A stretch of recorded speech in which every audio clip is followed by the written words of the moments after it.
Hello, everyone. Welcome back to Crime Couple. Today we're doing a case that was requested by a few of our followers.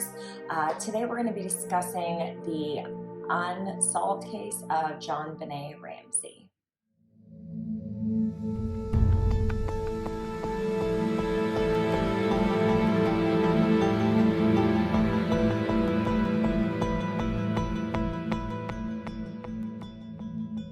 Okay, so we're going to go into a little bit of a background of the family before we get started. JonBenét Ramsey was JonBenét's father. He was in a previous marriage before being married to Patsy. That ended, and then he met Patsy, I'm not sure where, but she went to the University of West Virginia, and she did graduate with a journalist degree there. So her and John got married, and he was 19 years older than her. So I don't know how they even got started because that's a big age gap. So Patsy and John were married. They had a son, Burke, and they had a daughter later on, JonBenét. And I think it's weird, but I think it's kind of cool, but it's kind of egotistical, but yes, it's kind of cool. Her name came from her father and her mother. So JonBenét, John Bennett, and her middle name was Patricia, and obviously the last name was Ramsey. So tell us a little bit about John. So yeah, I think it's weird too that they got married with that big of a gap because I think it's before he got rich. Because let me be clear, the dude's loaded. Yeah. So he was in the Navy for 11 years. Mm-hmm. He went to Michigan State, where he graduated. So, and he really didn't get his business going until 1989, where he founded, and I can't remember. It's Advanced Product Group. Advanced Product Group. I don't even know exactly. I think they dabbled in a whole bunch of stuff, but I know it's something techy. Yeah, well, they made computer parts, sold computer parts, and now they even manufacture weaponry. Okay, well, there's where money comes in. Yeah. And then they later merged with a group called Access Graphic, which he still ended up being the CEO of. And handling that business. In 1996, he was named the Entrepreneur of the Year. So, like Harrison said, this guy was absolutely loaded. And I think that was the first year the company grossed $1 billion. Yeah, that's a lot. And the CEO probably makes a large portion of that. A lot of it. Okay, so in 1987, little Berkey came along, and I think this story, I don't even know how to say it. Once again, I'm going to just lay this out. This is completely our opinions from doing the investigation, watching numerous shows, listening to podcasts, and this is research that we've done and the assumptions that we've come to. So again, please, if you'd like to share your opinions, that's fine, but this is our opinion. Okay, so he came along in 1987, and then 3 years later, JonBenét was born.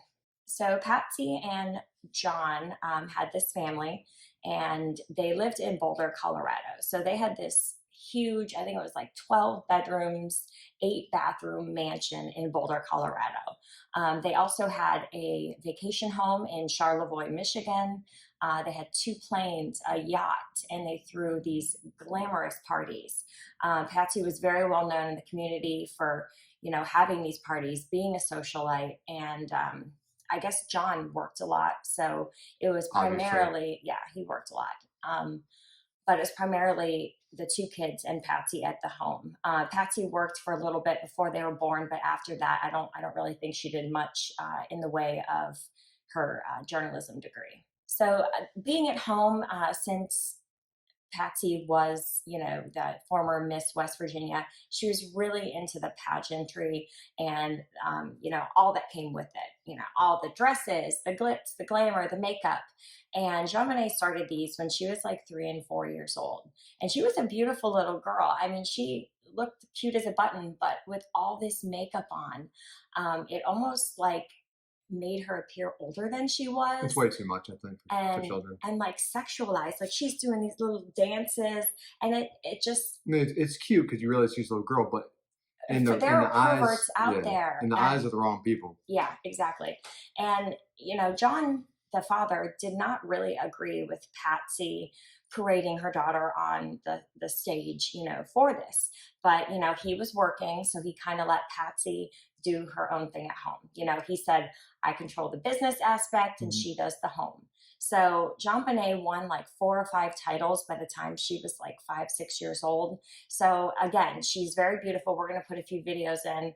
I mean, this little girl is gorgeous, but when I can't believe that her being at that age that she enjoyed that all the time. Like it was I a doubt she very did. strict protocol. She would go to, the dance lessons, the piano, the violin, put on all this makeup. Like it was always that's what it's about. And there was a little girl that we watched on one of those documentaries that the little girl was in the room and was like, oh, look at all these, titles, look at all these awards and trophies.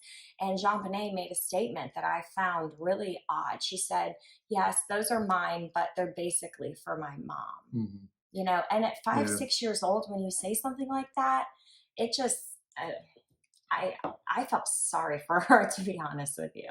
It's a big thing though, and I think John disconnect from it. It's culturally different since Patty or Patricia was from the South. I Hmm. mean, if you're from the South, you've known a good handful of girls growing up that were in and out of the pageant system.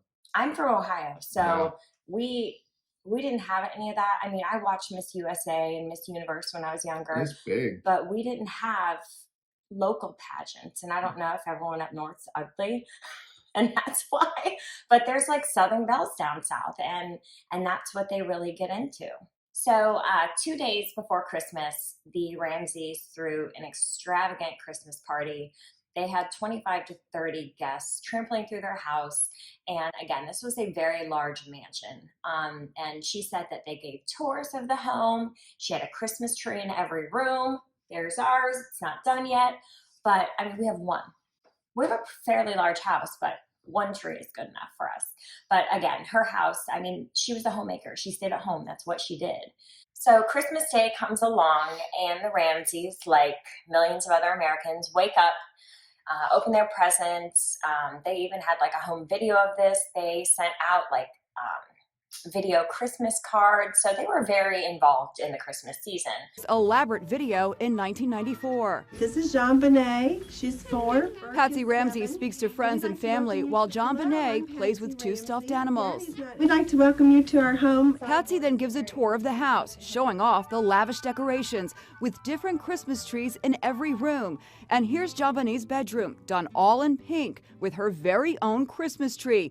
This is her stunning playroom. The original built-in cabinet contains JonBenét's collection of Maude Humphrey figurines, The playroom's Christmas tree is right out of a storybook. complete with a collection of whimsical ornaments collected from all around the world. They woke up, opened their presents, had breakfast, and kind of hung out to the day or during the day. But they did go over to a neighborhood friend. They were known as the Ramseys' best friends, the Whites. And they stayed over at the Whites until about, 9:15 or so, drove home. And at that time, JonBenét fell asleep in the back seat. So they get home around 9:15, put JonBenét to bed. Bert goes to bed, and the family settles in around 10 o'clock at night. Around 4:30, some accounts say that John had got up and started showering, and that woke Patsy up. So she got up and put on the same clothes that she wore the night before.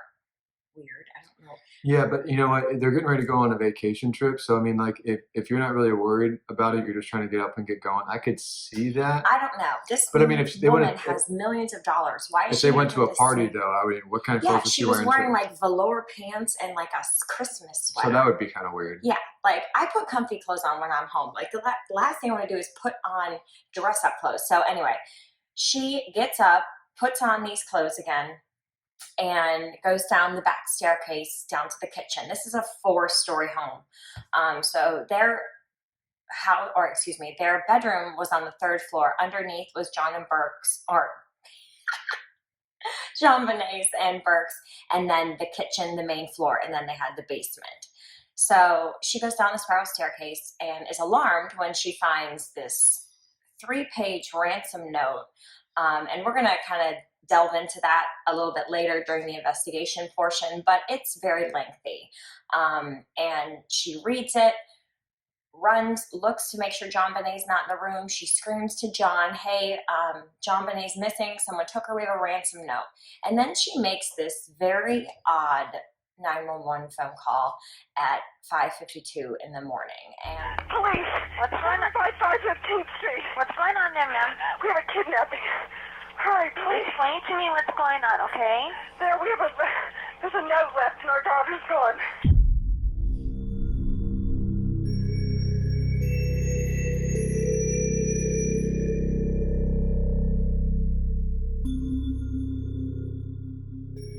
A note was left and your daughter is gone? How old is your daughter? 6 years old.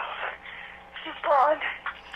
6 years old. So a lot of people, like right off the bat there, thought that, and again, we did another one about a 911 call where they didn't address the person's name. I still don't 100% think that it's weird, but a lot of people are like, why is she referring to her as her, the her daughter? and she. I'm the mother. Yes. You know, she does eventually say the names, but it's kind of weird, but I don't know. I think it depersonalizes, you know, the victim in this case. Okay, let's go. How long ago was it? I don't know. I just found the note. And my daughter's gone. Does it say who took her? What? Does it say who took her? I don't know. Sorry. This pisses me off every time I've seen this 911 call. And I know the operator's just doing her job, but I feel like There's certain questions I know there's certain that they questions, have to ask, but and it's they just have kinda like like- an outline of the. well, do you know who it is? Do you know who took her? Like, if I knew who I took her, I'd Why probably would say, I be calling you? yeah, I'd probably be saying, listen, this person left me a ransom note saying this. This Yeah. person said it. You know? Yeah. Anyways. There's a ransom note here. It's a ransom note? It says FBTC. Victory. So also with the dispatchers, I had to go through. I'm an ER nurse, and I had to go through dispatch and see what they deal with. So they have to lure information out of the caller. Mhm. So they can't lead. So when she says it's a ransom note, she's confirming that the caller said that. So it's all about confirmation and validation, so that caller can lead everything, so that the dispatcher is not suggesting anything, because then it plants thoughts and other things inside the caller's mind. Please. Okay, what's your name? Are you Patsy Ramsey? I'm the mother. Oh my God! Please. I'm sending an officer over, okay? Please. Do you know how long she's been gone? No, I don't. Please, we just got out and she's right here. Oh my God, please. Okay. Please, there's somebody. I am, honey. Please. Take a deep breath. Please, okay? Hurry. Patsy. So we're gonna play another little clip. So there's the end part where the dispatcher's saying Patsy. And Patsy thinks she hangs up the phone, but when the officers got there, it was found dangling. Back in 1999, you had a cord on your phone, so you didn't have phones that were cordless. Well, most of them weren't. So she thought she hung up the phone, and then we're gonna play this little snippet. Because there's an enhanced audio. There's an enhanced audio now. 20 years later, obviously our technology has advanced, and they were able to. There was like a linguistic specialist, and there was a CBS documentary on the Jean Bonnet case, and we watched it. It was really good. It was really, really informative. So this is where we actually got a lot of information. So I just suggest, if you guys are interested in this case, it's on Amazon Prime. We'll see if we can link it down below for you guys, but I think you do have to purchase it. But it's like $3.99, and it was totally worth the buy. So this is going to be the enhanced version, and supposedly during this time, Burke was sleeping. So we're going to go into that as well. The dispatcher also, it was really weird. She wasn't interviewed for like any amount of time until like 20 years later. Well, she had a gag order placed. And she did. But one of the point where I was making is she said, and when you hear the enhanced audio, she said like her demeanor went from frantic and To crazy breathing and gasping to calm calm. and collected. So And we're gonna go just- ahead and I think we're gonna play that clip. You can see it and it has the words on there so you can see it. Patsy?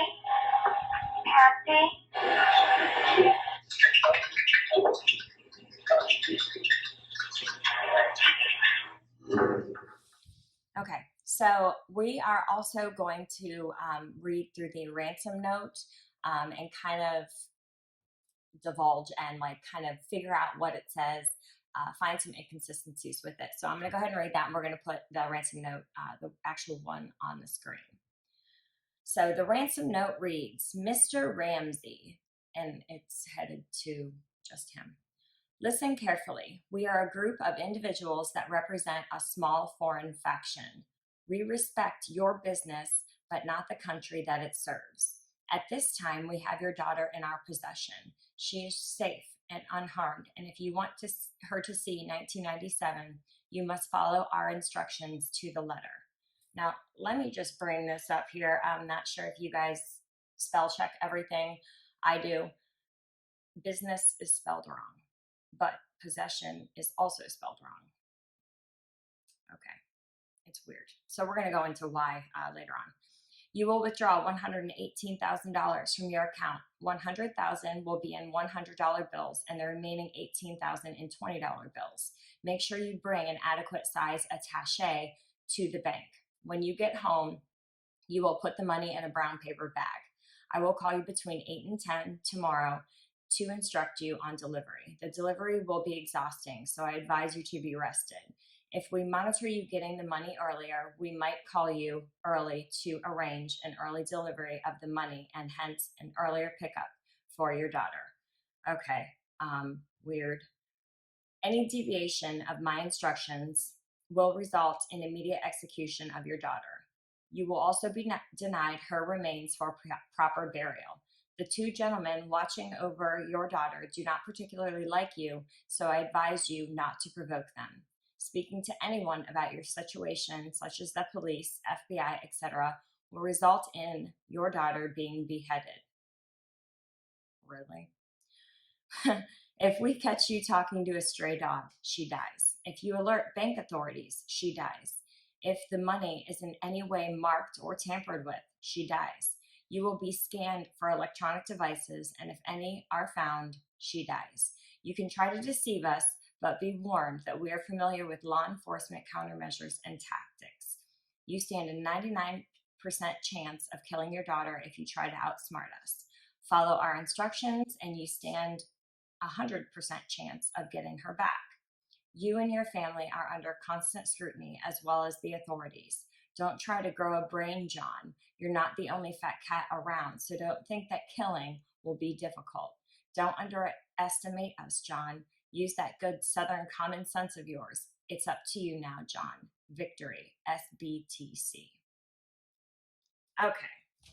So That's the longest thing ever. It's actually the longest ransom note to record to this day, which is insane. And during the documentary that we watched, that actually was mentioned on CBS, they actually took like a group of people and they had for time, write down the exact words that were done in this ransom note. And so they copied it, and they were seeing how long it would take. I mean, because this was found in the home, and we'll tell you later. So the pad of paper that this was also found on was later found in Patsy's writing desk, and the pen was also found in the home as well. So there's a lot in this story. So we're going to try to pick it apart one by one. So they wrote it down, and it took like 21 and a half minutes. Not to mention, they also found 2 practice notes. Right. So someone practiced writing something, scratched that, wrote the actual thing, taking at least 20-something minutes because they had to think of it. Had to go put it back. And then, I mean, did they kill JonBenét before or after? Alrighty, so we did the 911 call. We did the letter. So after Patsy finds this letter, she calls 911, and then she makes this bizarre phone call 2 minutes later to family friends to come over and comfort her. Like, that is the last thing I would want, is other people trampling all through this house, this crime scene, because right now they have not found JonBenét. So the police arrive and some of the friends are over, the Whites are over, and the Ramseys instruct the Whites to take Burke back to their house. So that, are they doing that so he's not questioned? So they're looking all through the house, and this is a ransom letter. So they're trying to look on the outside, which I completely understand. So they didn't really go from top to bottom on this house Because yet. they assumed the child's missing outside of the home. Right. So there were no fresh snow prints because it had snowed the night before. So they were looking outside, looking for broken windows, and they found a broken window in the basement. But John had stated a few weeks before that he was locked out and broke that window. But what they found when they went down the basement is there was a suitcase in front of that. They also were trying to search through the whole basement, but there was a door to the wine cellar that was locked at that time. So they didn't even, try to open it, whatever, they left it. So again, they're, looking through the house, and John is kind of bothering the detectives. He's kind of getting in their way. So Linda Arndt, is that her name? Mhm. I think it's Linda Arndt. Detective. Yeah, so she shows up and she kind of gives John something to do. Like busy work. Yes. So Patsy's being consoled by her friends, and John was checking his mail, trying to get the 'Cause he- plane in order. Yeah, he had disappeared for a little bit of time while everyone's there gathered trying to find out information. And they were supposed to go to Charlevoix that day for, just a Christmas vacation on one of their 2 planes. So John's still trying to get that going, while your daughter's missing, what the hell? So Linda says to John, I need you to search the house top to bottom, okay? Top to bottom. What does Starting at John the top. do? Grabs his friend, Terry White, and goes right down the basement. Right down to the basement. Weird. And so he goes, there's a few rooms in this basement. He goes to the wine cellar, and before turning on the lights, and it's dark, mind you, because it's 6, or wait, no, it's a little bit later. It's dark in the basement. And they they reconstructed this whole thing on that CBS documentary, and you can't see a body in the room unless you turn the lights on. So before John turns on the lights, he says, oh my God, I found her. Then flicks on the lights. And I don't know if he brought Terry down there just for confirmation, or he's seeing him shocked that he found this body. I don't know. This whole story is really weird. John Ramsey discovered JonBenét's lifeless body in a basement storeroom. He carried her up and placed her in front of the living room Christmas tree, the one seen in this crime scene photograph. It's been very hard to kind of research. There's so many this. different moving pieces with it. Yeah, so they find the body. John takes the duct tape off her mouth and grabs this blanket, walks up the stairs, and drops her on the floor right in a huge high traffic area. Right where you walk through the main portion. Right. So Linda Arndt is what the hell? So they pick her up and change her into the living room. And mind you, there were 30 people there 2 days before. There's family members now. There's friends that are coming through and the house. all the investigators. This crime scene was completely Contaminated. Yes, terribly. So after finding the body of JonBenét, she was transported to the coroner and medical examiner to do an autopsy. She had various cuts on her. She had there was bound rope on her hands, but there weren't really ligature marks like she was fighting. I think it was almost like a slip knot that kind of put it over, and I think they said it was back behind her head. Mm-hmm. But if it was used when she was alive, they did say that it was something she could get off and really just pretty much get her Pull hand. off. But she had enough room; they weren't too close together. Right. So they said that she sustained, blunt force trauma to the head, craniocerebral damage, meaning your brain controls every single thing in your body. If you have brain damage, it can leave you rendered paralyzed, not moving. You may still be having agonal breaths and a heartbeat, but you're not comprehending what's going on. You're not able to move. You're just lying there. So she sustained that. And then they found a garrote which is a rope, and it has like a piece of wood or a stick, and it was found to be a paintbrush that was broken from Patsy Ramsey's little like hobby kit. And what you do is you twist it and it tightens it so that it's an easier way to strangle somebody Instead of pulling. So they have this garrote. Her hair was found in that, but that was, she sustained the damage and the windpipe and the suffocation like 45 minutes to an hour after she was hit in the head. Mm-hmm. So she was lying there, you know, breathing. And I mean, I'm not sure if she was in pain or what, but she probably wasn't. I mean, the hit on the head that happened, I think, and what Ashley was talking to me about was, you know, it's going to render her pretty much lifeless. right. That would kill her regardless. And I think Yeah, she over had, time, she would have died from that. But I think this was like a, you know, let's just put her out, I guess. And they, on the CBS video, the investigators found like a mag light on the kitchen table that was a gift given from John's first marriage. He had 2 daughters and a son, and the son actually gifted that to them that Christmas. So they see that the side impression of the flashlight matched perfectly with the head injury.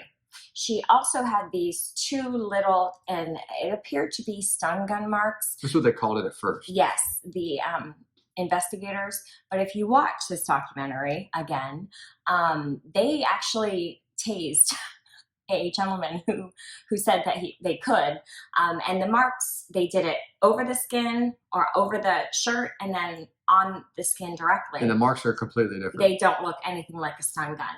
So they were looking through the house to maybe see if there was something that matched up to that.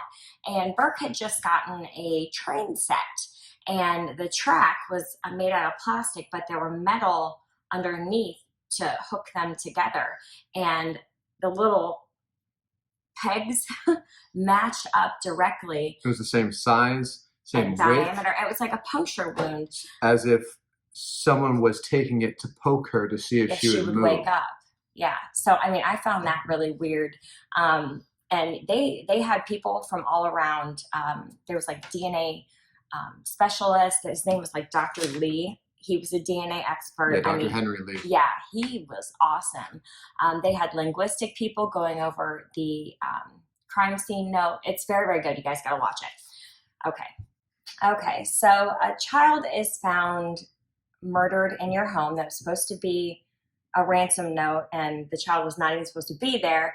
So who do you look at? Okay. First off, you're going to look at the parents and the people that were in that home.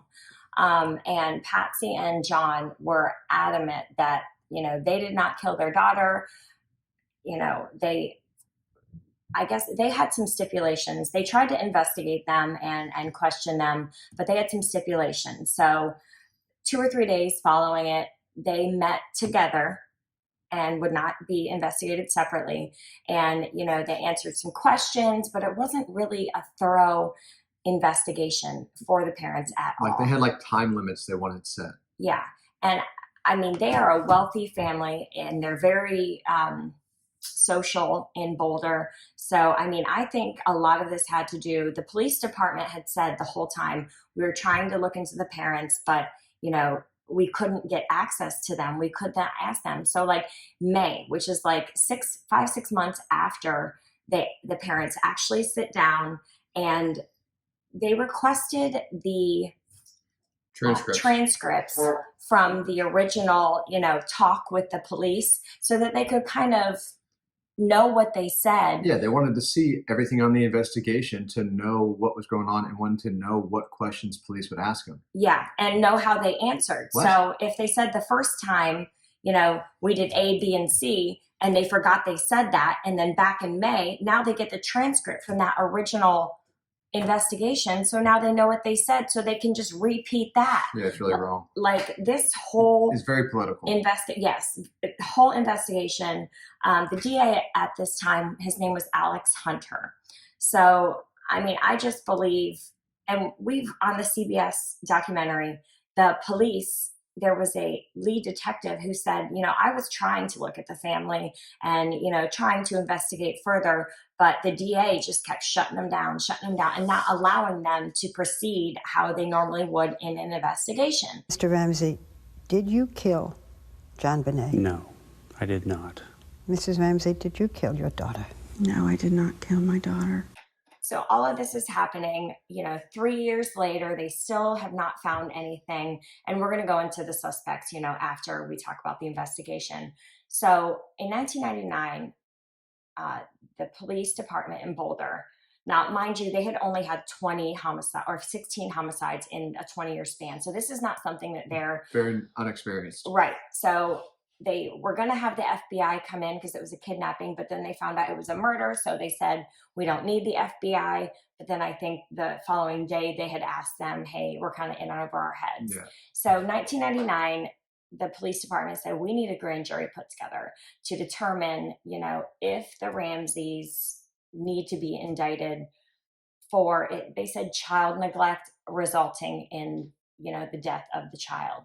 Right. And the grand jury found them guilty and stated that they needed to be indicted for these counts. There were like 4 counts or 2 counts against each of them. And they found them guilty. But the DA stated, you know, to the public that they didn't have enough evidence to convict them. Now, I think this is absolutely insane because it didn't come out until like 2016, 2017 that the grand jury had actually indicted because they were not allowed to say anything. Right. So we're all going along, you know, because the only thing we heard Thinking in the that public, was the ruling. yeah, only thing we heard in the public was from Alex Hunter. And I just don't like this at all. Like, it's very political, like Harrison said. Like, why did they not take care of this scene how they would have? Why did they not investigate how they would have? Like, why are their hands tied? You know, I don't know how big Boulder is and how close of a community. It's a big. I mean, I think it'd be metropolitan a close community kind of setup. But I mean, if these people are that wealthy that they have that kind of pull in a city like that to get away with this. Yeah, but there's a lot of stuff going on, you know, with politics and money, and I mean, Everything's intertwined. yeah. So the next person they wanted to look to was Burke. Right. Okay. And if you'll remember, Burke was kind of whisked away right at the beginning when they first found John Bonet. And they also said on the 911 call, or when the police thing, that he was asleep the entire time. Yes, that he remembers his mom coming in and was like, where's John Bonet? Where's my baby? He didn't get up and do anything. The police come in, shine a flashlight. He didn't get up and do anything. But as soon as, you know, he wakes up and goes downstairs, the Whites take them back to their house. And also, if you remember back to the video clip of the enhanced audio from the 911 call, it was clear that there was a third person there. And it was a child voice. It was a lot lighter than the two. So he was obviously awake, and they covered that up. Yeah, for a reason. So in my opinion, I think Burke played second fiddle to John Bonet. 100%. And there was a little bit of jealousy.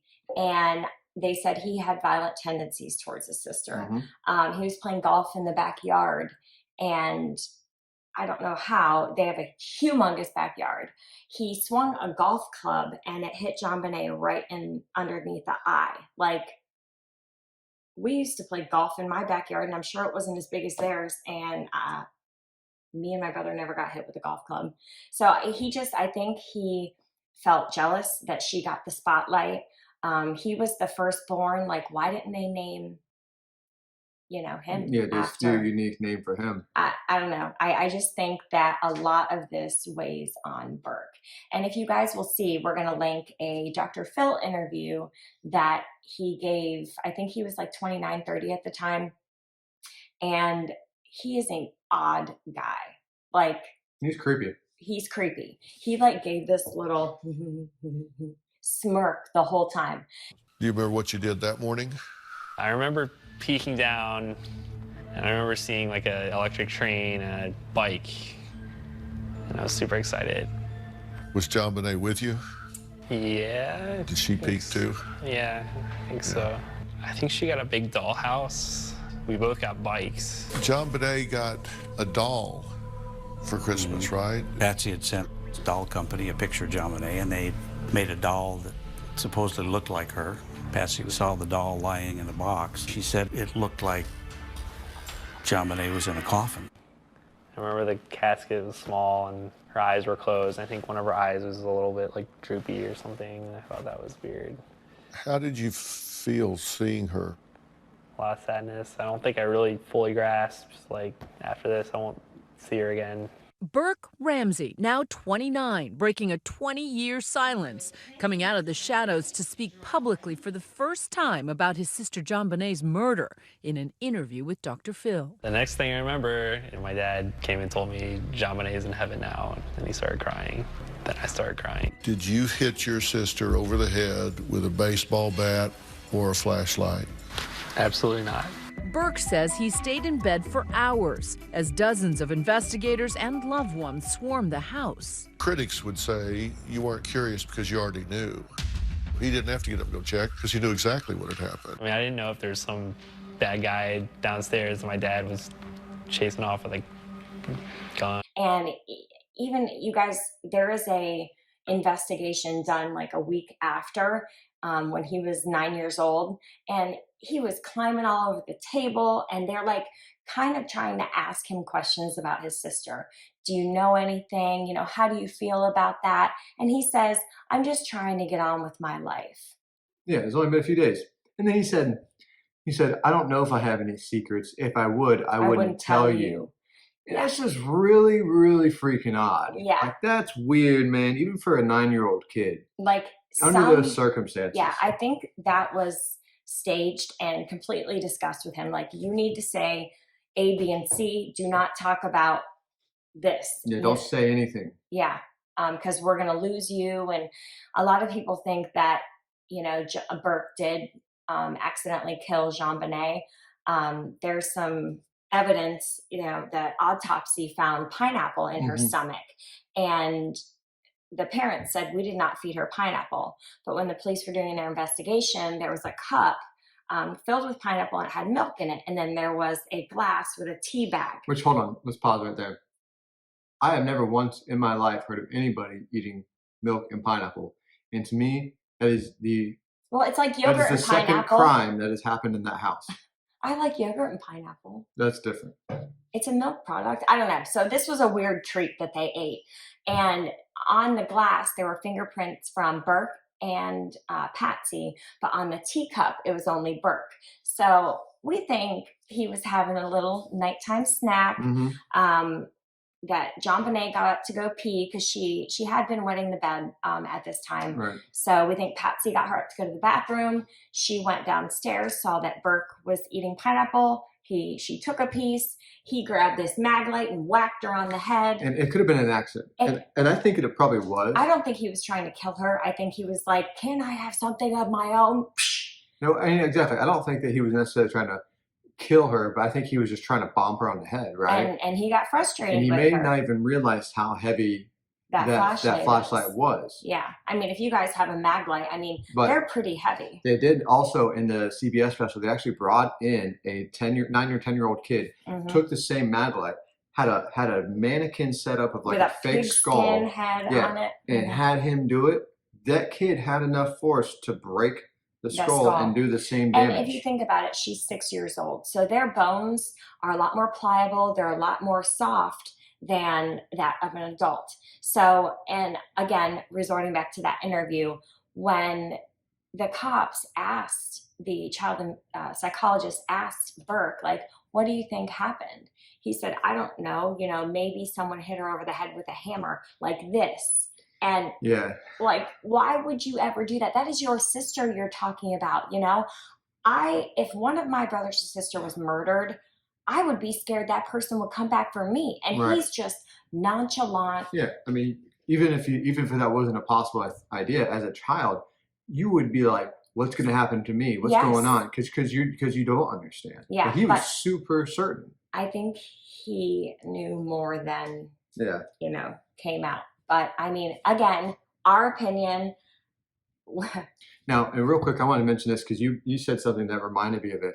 You said that the skin and like the bones are a lot more pliable because she's so young. Mm-hmm. Dr. Henry Lee, when he was talking about why they didn't find any trace evidence on or the like flashlight blood or skin DNAs, he said that the elasticity of the skin literally could have went in with it and came back out, but not left a residue on it because of how, well, it didn't have to break the skin. So Yeah, there was it no didn't blood break the found skin. because it dented in and, you know, the skin was not broken. right.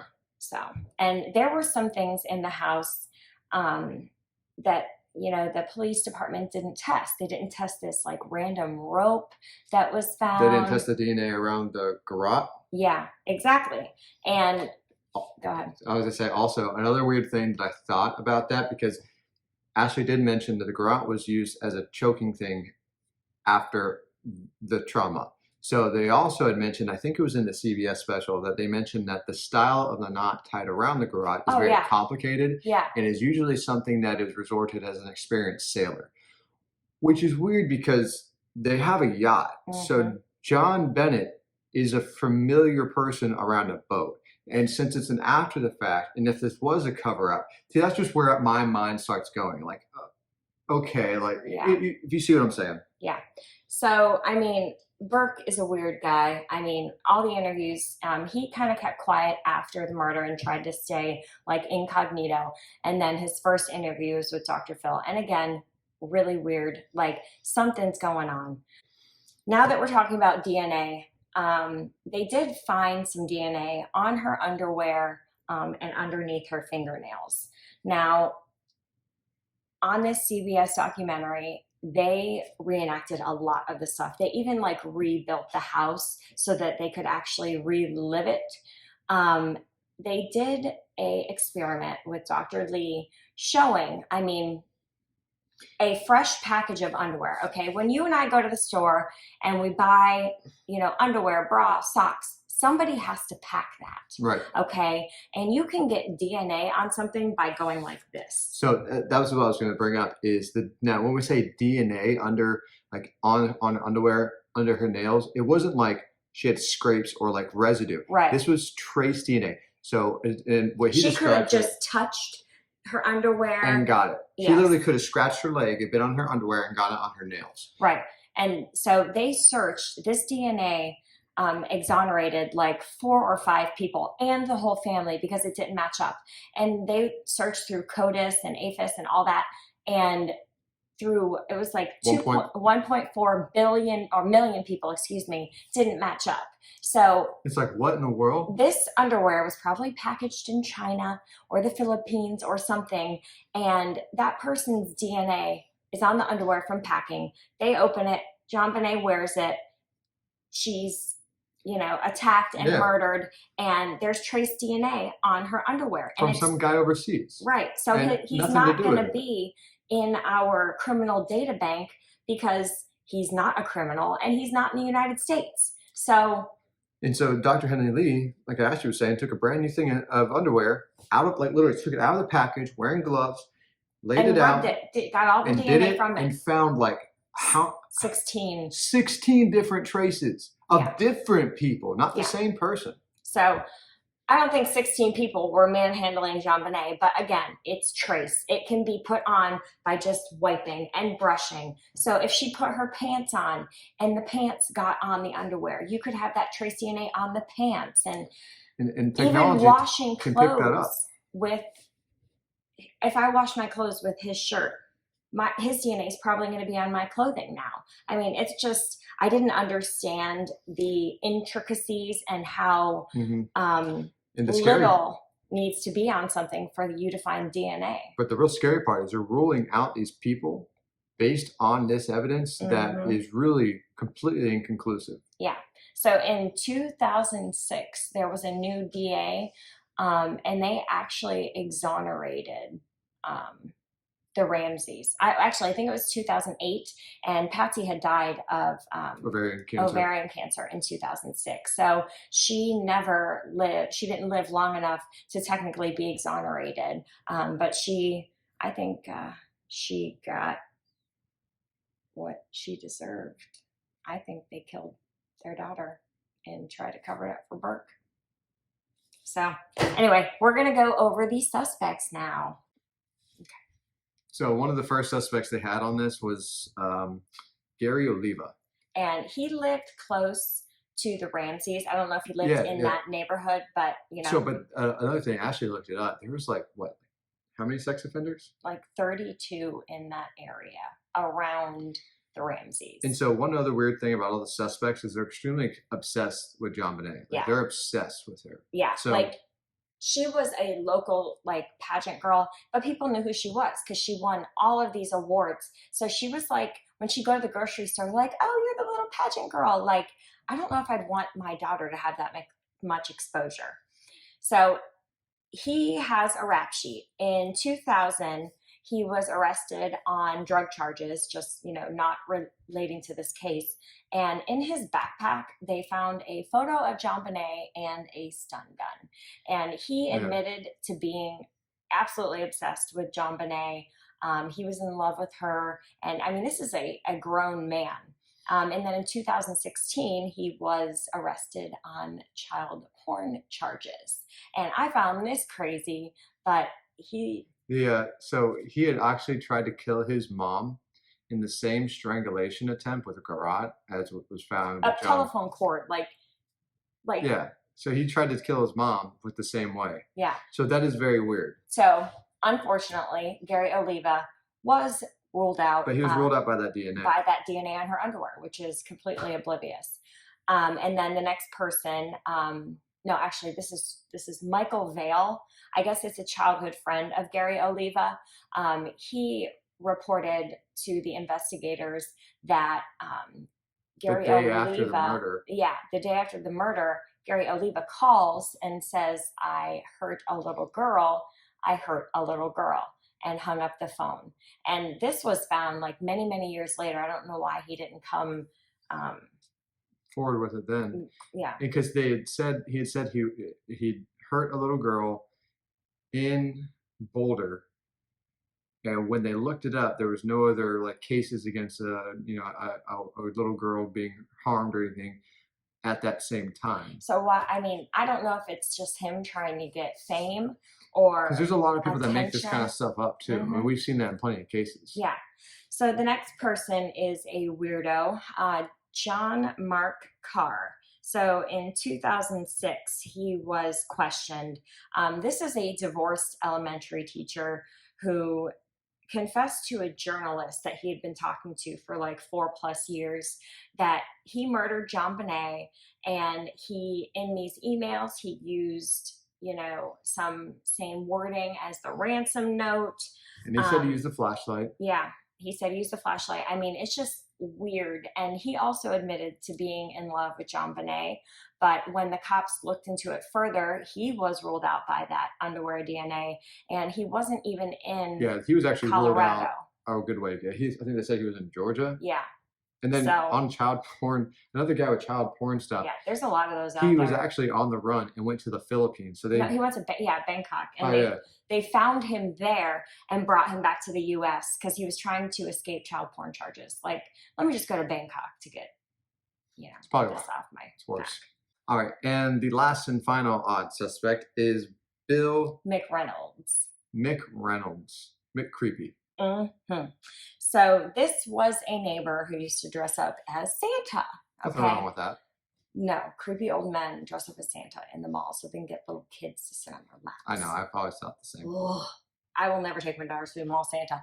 Anyway, so this guy dressed up as Santa. He was over the Ramsey's home on that Christmas party that they had 2 days before Christmas. And he had made an admission to JonBenét and said, Santa's going to come to your house, but I'm going to come visit you on a special time. And JonBenét said this to another little girl at the party. And this was just really weird. So this guy ended up having heart surgery. And he took a vial of glitter that JonBenét gave him when he was dressed up as Santa into heart surgery with him.